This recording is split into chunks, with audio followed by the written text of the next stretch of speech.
We are continuing our study of the Yoga Sutras. This is our online class number 11. We are almost finishing our discussion on aphorism numbers 23. We'll be actually touching it a little bit and then go forward. That is in the first chapter. Patanjali says that now he will narrate about some alternatives. So, as we have already seen, yoga means samadhi, and this samadhi can be attained by completely stopping the modifications of the mind at the end. And that is called chitta vritti nirodha. So, what are the ways to do that?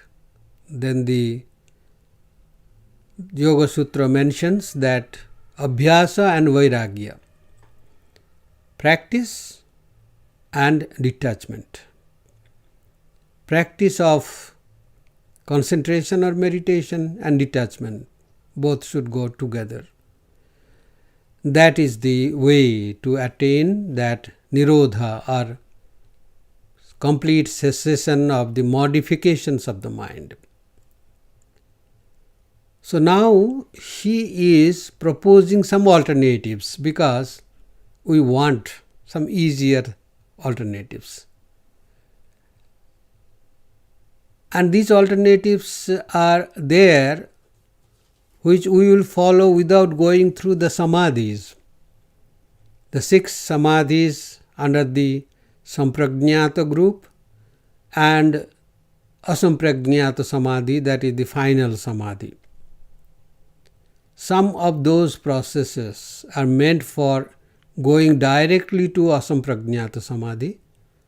Some others are aids to the first type of approach. At least that is what the explanations say.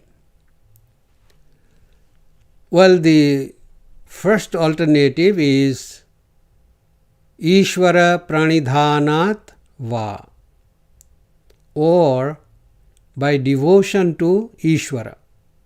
This is bhakti, devotion, this is bhakti yoga. But we will discuss it further. There is a difference between the devotion in the bhakti yoga that we have already discussed sometimes and we generally know, and the devotion here.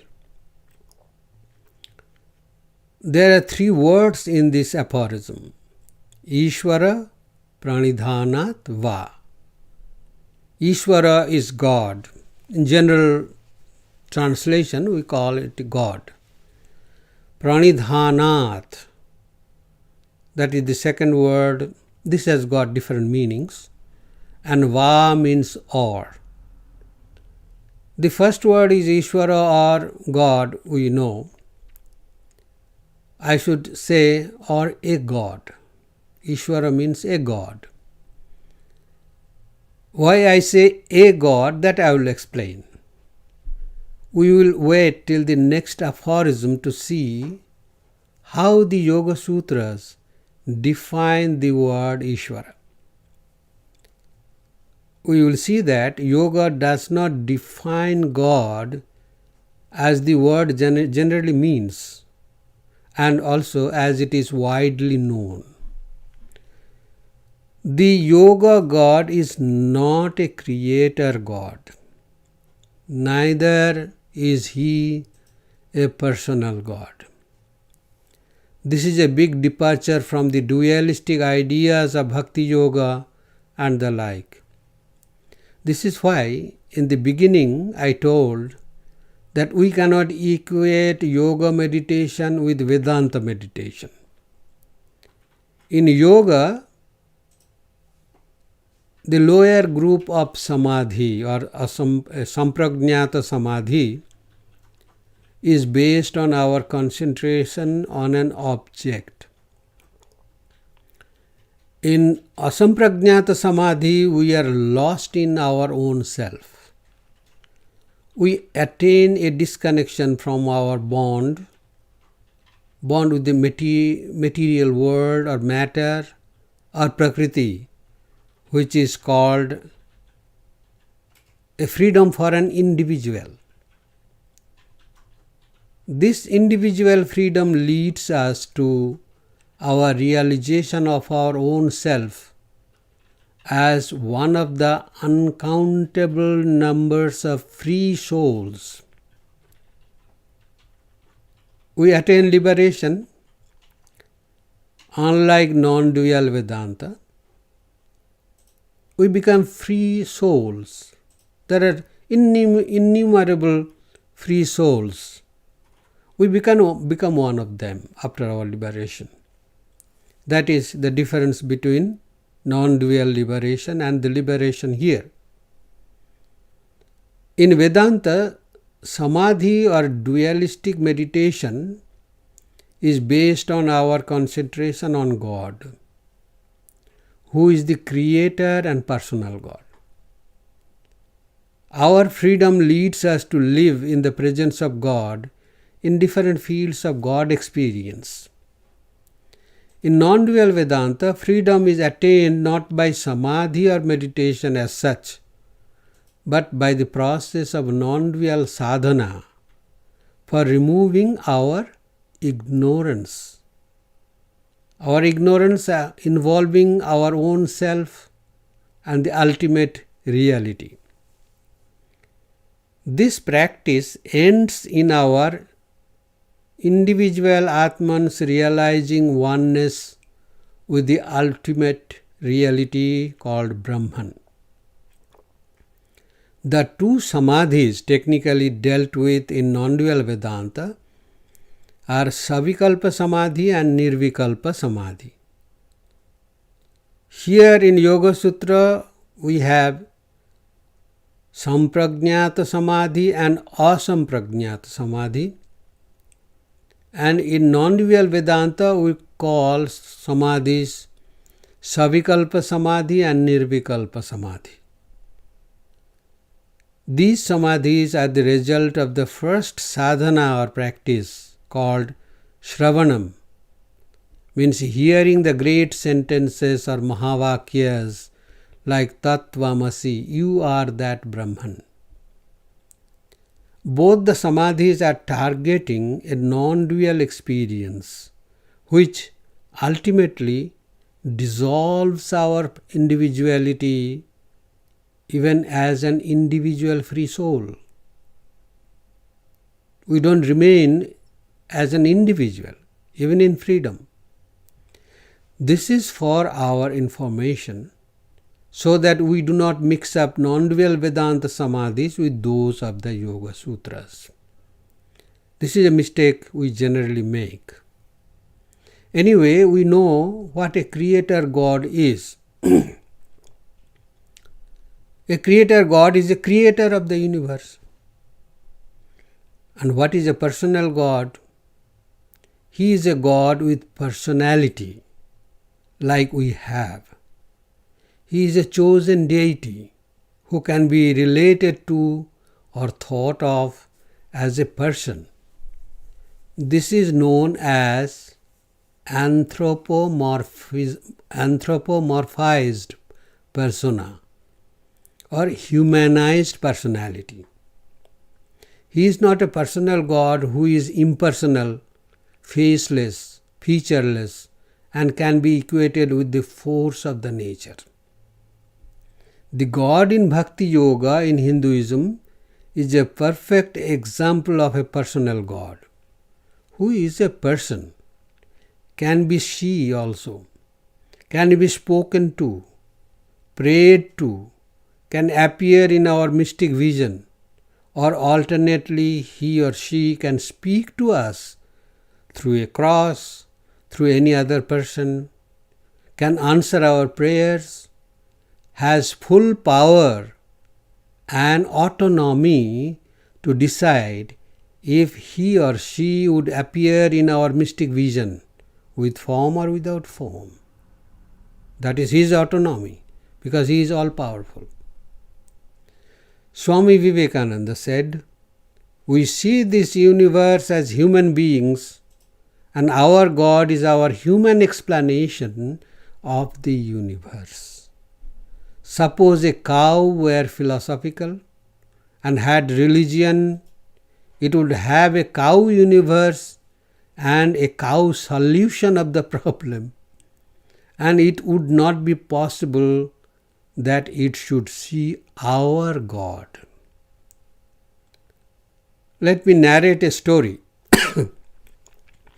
I have known many versions of it since my childhood, but I will share with you the one which I like the most. There was a pond at the end of a village. There lived a large number of frogs. The frogs had their king, a bigger old frog. The old frog had great wisdom, but was not as handsome as a young frog. There were some milk-white herons having their nests on the trees on the bank of that pond. The frogs admired the gait and beauty of the herons. So they prayed to God, "O God, our king is not the most handsome person in the world to rule us. Give us a white heron as our king." God fulfilled their wish. The heron took charge of the frog kingdom. But every day the heron used to kill many frogs for supplying food to his family. The frogs were so afraid that they did not dare to come out of the water during daytime. At the same time, they did not want to disturb God once again, in spite of their woes. Once the frogs saw little human children playing near the pond. It is so beautiful to look at them play. Then the frogs gathered courage and prayed again, "O God, please take away the white heron and give us the boys as our kings." So it was decreed, and so it came to pass. The prayer was granted. One day some boys were passing by the pond. At that time the frogs were at play. The boys saw this. They began to throw stones at the frogs. The new game was a great fun for the boys. They found great joy in it. They went on pelting the frogs with stones as the frogs raised their heads above the water. Unable to bear with the non-stop torture, an old frog raised its head and said, "Oh, my dear little children, please stop throwing stones. Stop the cruel fun. You are our new kings. But instead of protecting us, you are injuring us, killing us." The boys said, Don't you see it is a great fun? We are enjoying our play." Then the old frog replied in a croaking voice, "Can't you see? What is play to you is death to us. How could you be so cruel? Stop this deadly play." This is the source of this proverb. What is play to one is death to another. Then the frogs again assembled together and croaked with the loudest prayer ever possible to plead with God, "O God, we are sorry for our ignorance. Please reinstall our old frog as our king." Let us be satisfied with a personal God, a humanized God. It is at least safer for us as humans. Humanized God may not be a human being, but will have qualities to address our needs, check and grant us our prayers, understand our language, pardon us for our mistakes, reward us for our achievements, and so on. He should be or she should be, as the Creator, available to the creatures. That is the responsibility of God. Sri Ramakrishna says, if God does not take care of His own creation, then He will lose our trust and it will bring him or her bad name. He uses the strong words of warning to the dear Divine Mother Kali. O Mother, it will taint your reputation and image as real Mother if you do not protect us, if you do not fulfill our prayers. Some of the dualistic religions mix up between the definitions of Saguna Sakara God, means a personal God with qualities and form, and Nirguna Nirakara God, or a God without qualities and without any form, so impersonal God. So they confuse between the definitions of personal God and impersonal God. So their God sometimes become personal impersonal God. Then they make a new model of this personal God which is neither fully personal nor fully impersonal. This is a man-made, custom-made God based on demand and supply. That highlights the difference that while you attribute humanized personality to God, you rob him or her of either the human features or the human qualities. That means people want to have a personal relationship with a non-person. I remember Albert Einstein was not an atheist, as many scientists of repute were or are not. But Einstein did not believe in a personal God who is robbed of many of his traits or features or qualities. The word personal in the concept of the personal God is very important according to Vedanta. There is a debate if a child is a person or not. Of course, depending on various social and legal importance, a child is given human rights, legal rights, etc. But there are universal laws allowing a child to assert these rights to their full extent after a child attains adulthood.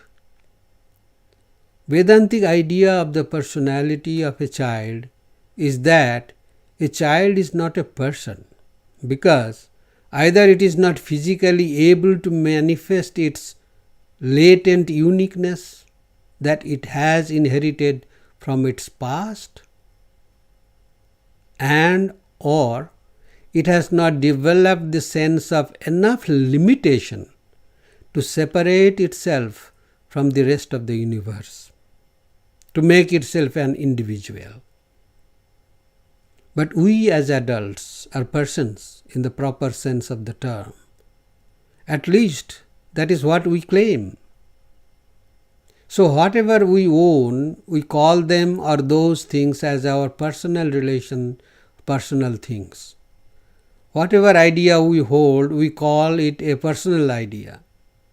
In the same way, my idea of God is my personal idea of God. Then God is my personal God. In this exercise, we attribute personality to the conscious reality, which has no personality. This happens naturally because we are persons, so our God is also a personal God. Now Vedanta proceeds further and says, if you practice to erase your own personality bit by bit, you will be nearer to your realization of the conscious reality within. One day you will lose all your limitations and discover that you are no more a helpless individual. You are one with the infinite conscious reality called Nirguna Nirakara Brahman. So, Nirguna Nirakara Brahman means impersonal Brahman, which has no qualities and no form. So, the essence of this discussion is that the more we erase our layers of personality, God will also lose his or her personality in the same measure. And one day you will discover that God has no personality because you have erased your own personality, your own limitations. You are one with God. That is what is said in the Mahavakya in Vedanta, I am Brahman, Aham Brahmasmi. I will keep you reminding these explanations from time to time so that we should not mix up different ideas about gods as interpreted by different approaches. We should keep in mind that God in the Yoga Sutras is not a creator, personal God. What is it then? We will see it in the very next aphorism. The next word in this particular aphorism is pranidhanat, or by a special kind of bhakti or devotion to God.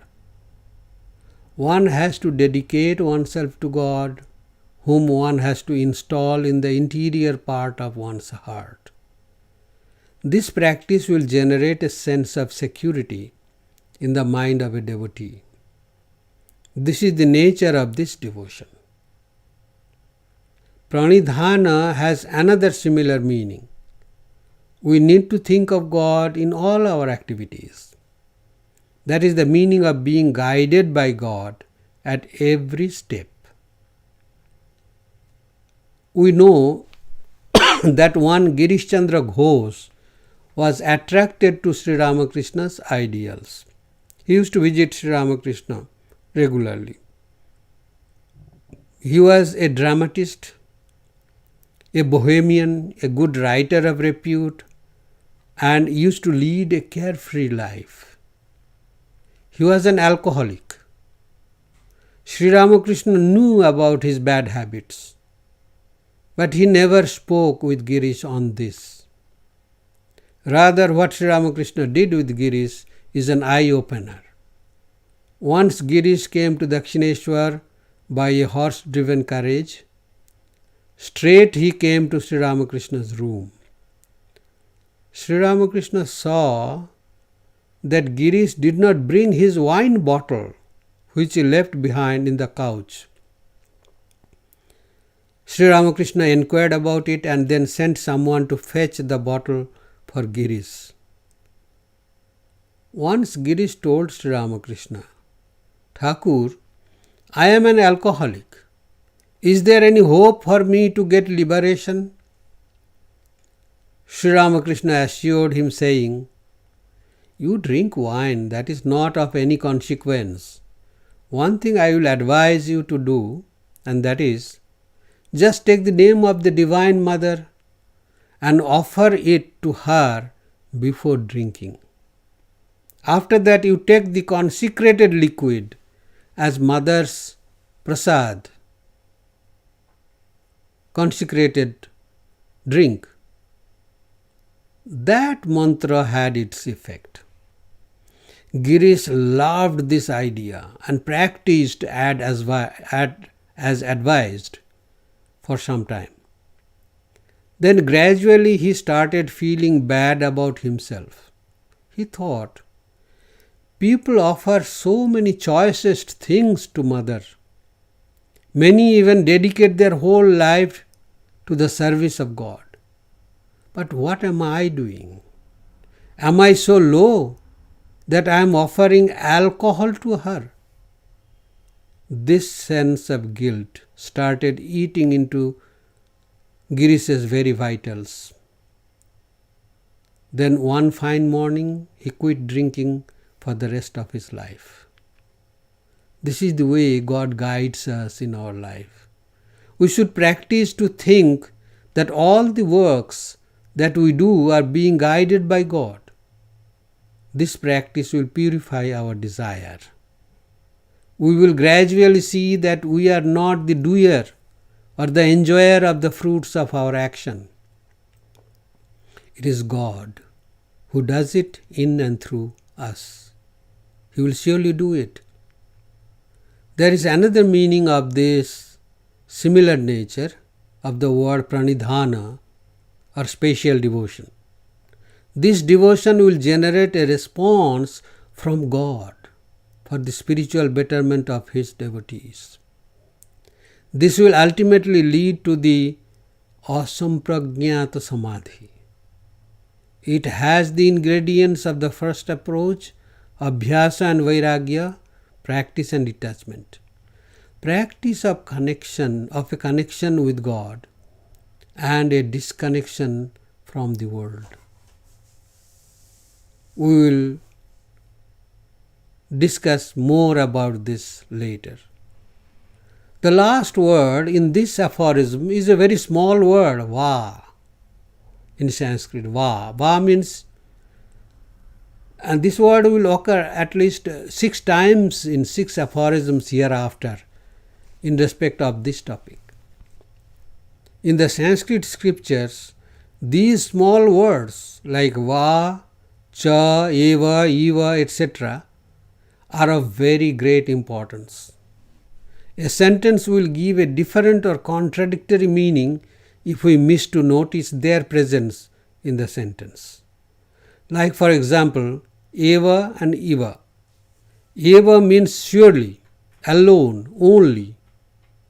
As we say, he alone got the prize, like that. Eva means like, as it were. That means there is some similarity, but both are not the same. So when we use the word eva, it shows some similarity, but not identity. Another very important word is cha. Cha means and, but this cha can be a disjunctive or separating word. Like in the sentence, the poor and the physically challenged will get the help. This is not one simple sentence. There are 3 legal meanings conveyed by this one sentence. The poor and the physically handicapped or challenged will get the help. That means 3 times, 3 meanings, 3 sentences. A poor person will get the help, or a physically challenged person will get the help, or a person who is both poor and physically challenged will get the help. So here the and can be both connecting and disconnecting, conjunctive or disjunctive. Anyway, in the context of this aphorism, the last word is a small va, which means or. That means it has an either before it. When we say or, that means there is an either before that. What is that either? The present aphorism says Ishvara pranidhanat va, that is, or by surrendering to God. So the either will happen before that. So the either sentence preceding this sentence is abhyasa vairagya bhyam tannirodha, that is by constant practice and detachment for stopping of the modifications of the mind. How to attain complete cessation of the modifications of the mind? That was the question.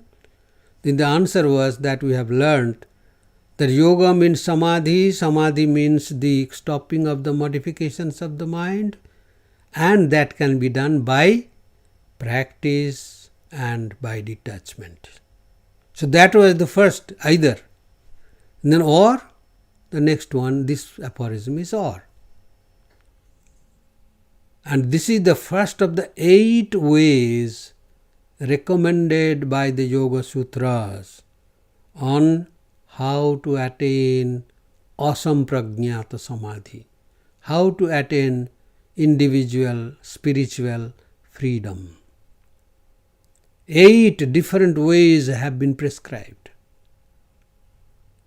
After going through the big lectures on the first method, the inquirer might think that given his or her abilities or circumstances or facilities, the question of following this method is a bit difficult, the first one. So the questioners may ask, is there any alternative to this one? Then Maharshi Patanjali offers 7 alternatives in the form of va, saying or this one, or another one, and so on. Look at the seriousness in this. He has done research on 8 methods because he knows that we are not all cast in the same model. We are not having the same ability. We are not having the same facilities or opportunities, privileges. That is why he labored very hard to discover 8 alternatives, 8 different methods. The alternatives mean successively or one after another going forward. They mean less and less difficult and more time consuming. It is like taking loans from a bank. The more the time you ask for paying up the loan, the lesser or easier will be the amount of installments to pay monthly. Now the question will be, are all these alternatives leading to the same goal of asampragnata samadhi? The answer is yes. But there are cautions uttered at proper places, making us aware of the difficulties and dangers. We will see those things as we discuss those alternatives one by one. This is all about that small va or. We know from the Sankhya philosophy that the 2 fundamental principles of the reality are Purusha and Prakriti or Pradhana, consciousness and matter in simple terms. Sankhyans do not believe in God, but yoga mostly follows the Sankhya philosophy. Now the question is, what is this Ishvara or God in yoga? What is its position and how is it different from those 2 fundamental principles? The answer is given by way of defining this Ishvara or God in this philosophy. In aphorism number 24, the definition of Ishvara is narrated. In the 25th aphorism, the proof of Ishvara's existence is narrated. And in the 26th aphorism, Ishvara has been described. We will look into those things one by one. So we go to the next aphorism. The next aphorism says, Klesha karma vipaka asayaihi aparamrishtaha Purusha Vishesha Ishvaraha. Purusha Vishesha. Ishvara means the supreme ruler or God is a spatial Purusha, spatial individual, untouched by misery, untouched by actions, their results, and having no desires. Swami Vivekananda tries to explain it in a wonderful way. He says we must remember that according to the Vedas, Ishvara is the creator of the universe because it is harmonious. it must be the manifestation of one will. The yogis want to establish a God, but they arrive at him in a peculiar fashion of their own. Ishvara in yoga is a spatial free soul. There are billions and zillions of free souls, and Ishvara is one of them, but a very special one. So what happened? We will know it in very great details. That means he is one of the free souls, but he is special. So the great commentator Vyasa says, there are many free Purushas or free souls. They have cut the three types of bondages, like the bondage with the cause or material universe, which is called the Prakriti,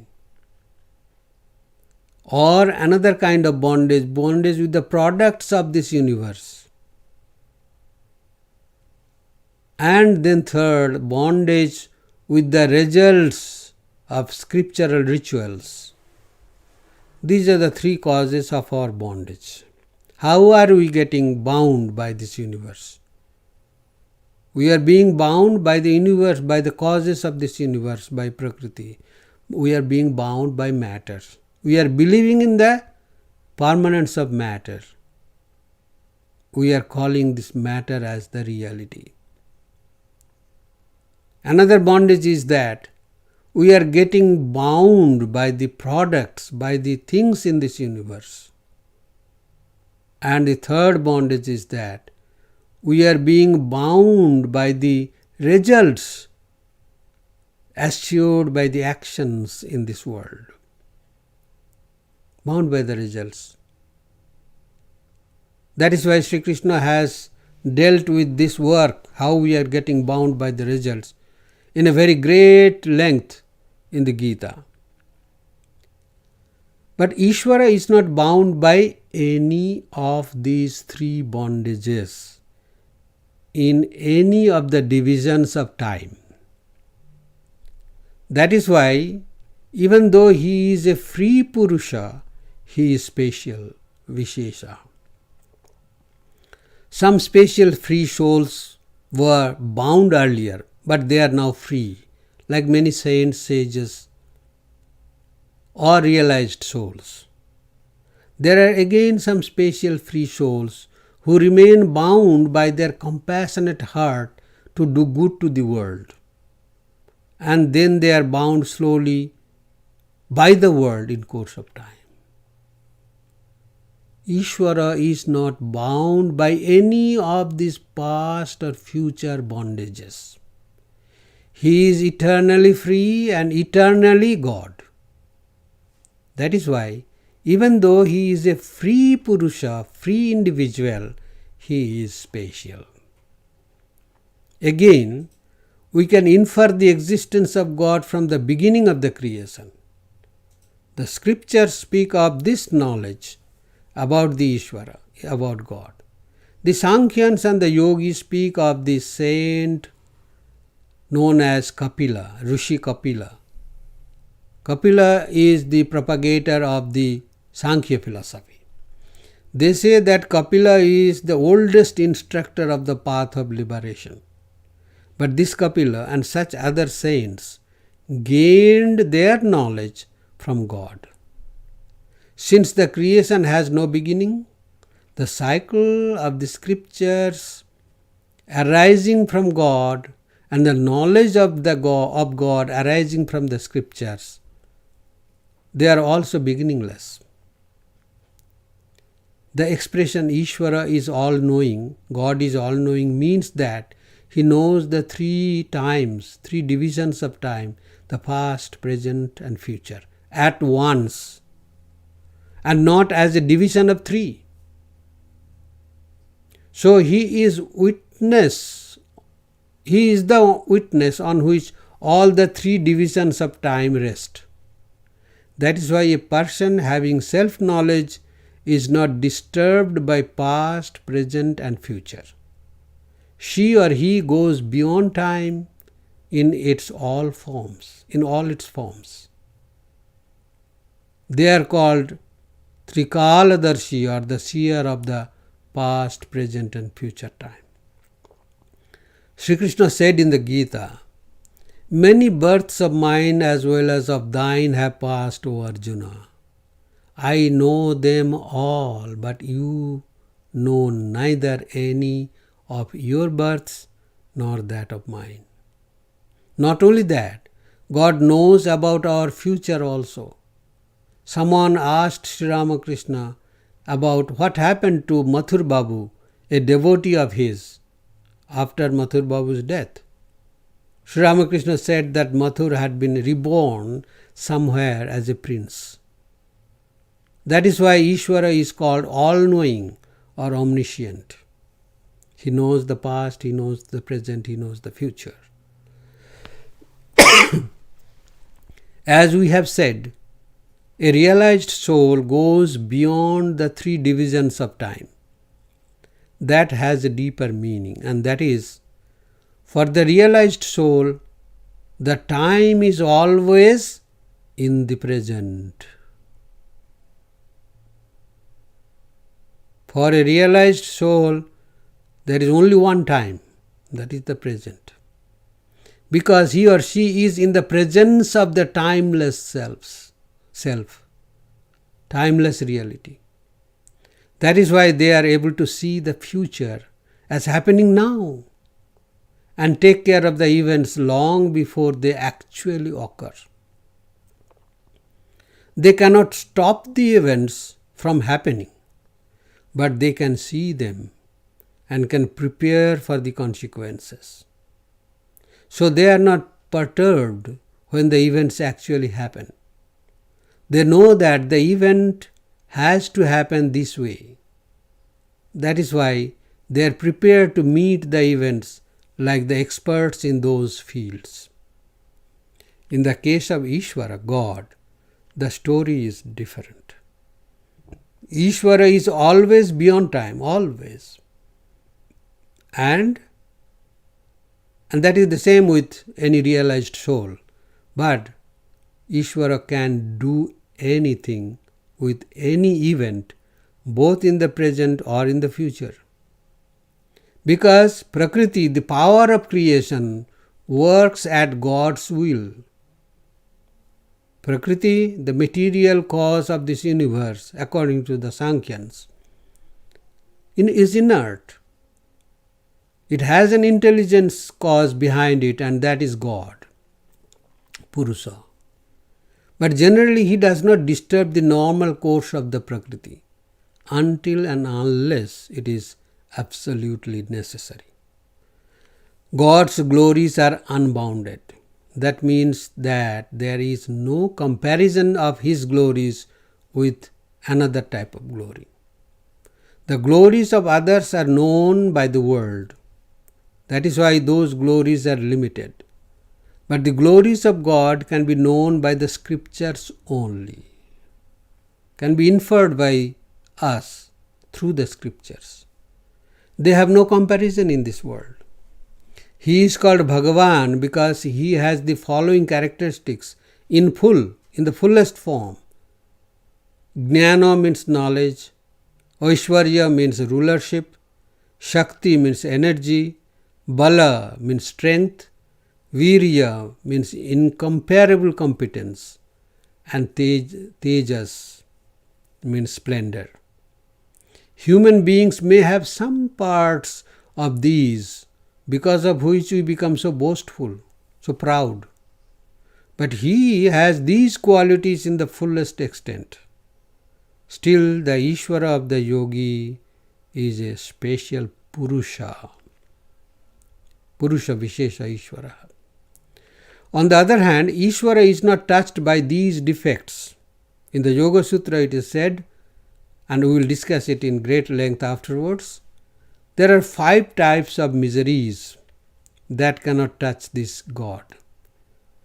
There are actions, or better the impressions of our actions, which also cannot touch God. There are results of the actions, They cannot touch God.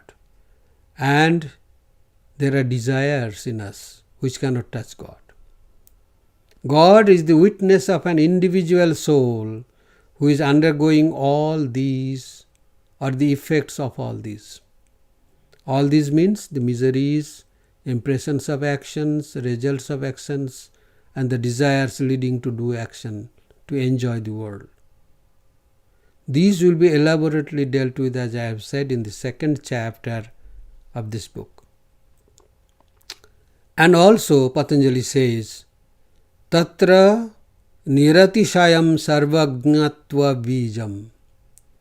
In God becomes infinite that all-knowingness. Swami Vivekananda explains this in this following manner, that the mind must always travel between two extremes. You can think of limited space, but that very idea gives you also unlimited space.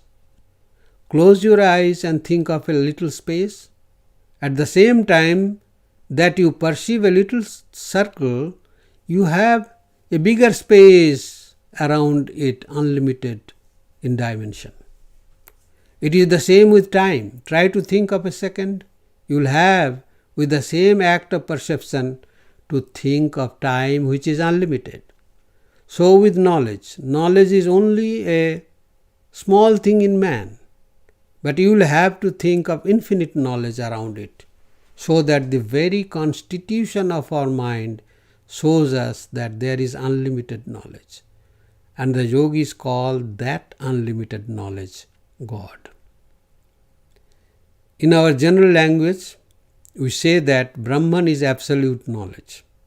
Actually speaking, in the strict Vedantic sense, the expression is Brahman is ultimate knowledge, not absolute knowledge. It is not absolute but ultimate, which is infinite.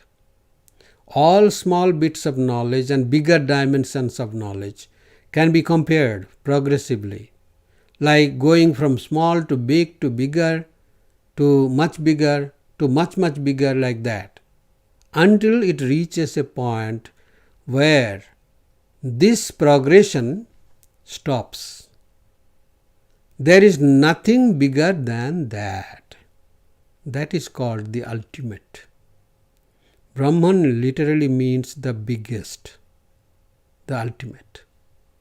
In the case of the knowledge of God in the Yoga Sutras, the revered commentator Vyasa presents this in the following way.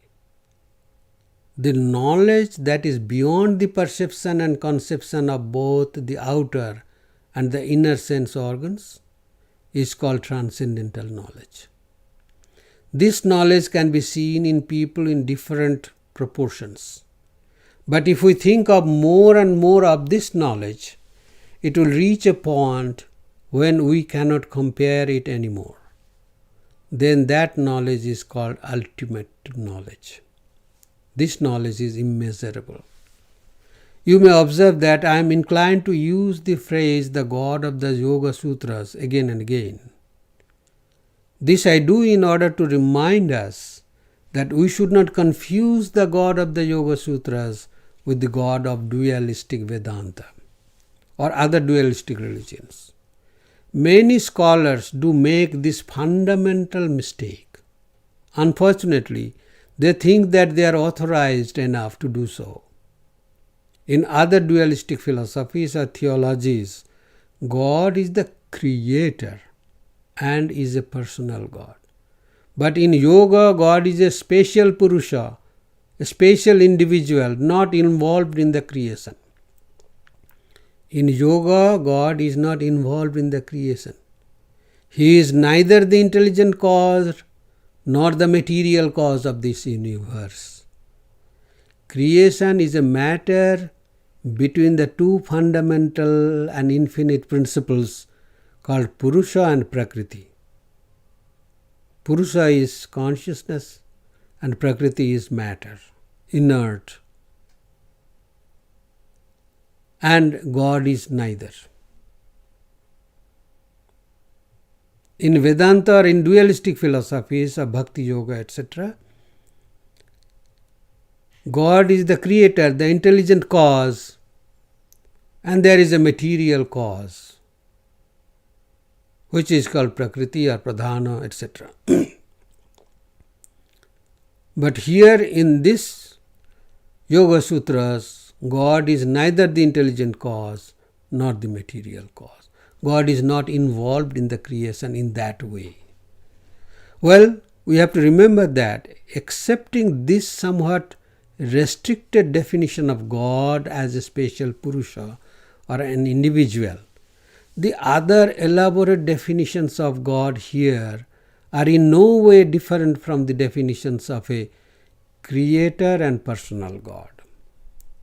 These are some inexplicable technical contradictions that we cannot and should not try to resolve or compromise with, even though we have, to our credit, great academic recognitions and insight. Our learning or education is based on theories, while the philosophies are based on experiences of great seers. Of course, the contradictions should not stand in our way to guide our devotion to God. Whatever be his or her definition in any philosophy or in any theology or in any tradition. So Patanjali continues, this God is the teacher of even the ancient teachers, being law not limited by time. That is the 26th aphorism. As per Swami Vivekananda, he explains that all knowledge is within ourselves, but this has to be called forth by another knowledge. It is like lighting a candle with the flame of another candle which is already successfully burning. It is like igniting a candle with the flame of another candle which is already successfully burning. See the comparison. See this in example. This knowledge of spiritual life comes from a guru whose knowledge in its turn is derived from a tradition. We call it traditional knowledge because its beginning can be traced back to the knowledge of God. That is why the other day I referred to the information given by Sri Krishna. He said in the Gita, I taught this yoga in the beginning of the creation, and today the same I, the original teacher, have retold the same yoga to you. He also named the great successive disciples of his in the line of the gurus who were persons in time. Sri Krishna as God was the first teacher who was not bound by time and who is the guru of the whole line of gurus in this creation. Patanjali says that God is the original guru. Swami Vivekananda said, dead, insentient matter never creates knowledge. It is the action of knowledge that brings out knowledge. He also says there are two peculiar deductions of the yogis. The first is that in thinking of the limited, the mind must think of the unlimited, and that if one part of that perception is true, so also must the other be, for the reason that their value as perceptions of the mind is equal. The second deduction is that no knowledge can come without a teacher. We cannot find any knowledge without teachers. There are exceptions, but there are very rare exceptions. If there are men teachers, God teachers, or angel teachers, they are all limited. Who was the teacher before them? We are forced to admit, as a last conclusion, one teacher who is not limited by time. And that one teacher of infinite knowledge, without beginning or end, is called the God of the Yoga Sutras. I don't think Bhakti Yoga or Vedanta has any other explanation in this respect. So, in this respect, they are standing parallel to each other. So, the God in the Bhakti Yoga and the God in Yoga Sutra, their definitions are almost similar here. Even though in the Yoga Sutra, God is not the creator God, the God is not a personal God. This we will always refer to, and we have to always remember. These are technical, very strict technical differences between philosophies. We should not mix them up. We should not compromise them. So, we should not compromise with their definitions. They are very, very strict technical definitions. So, I will stop here today. We have come to the end of our time.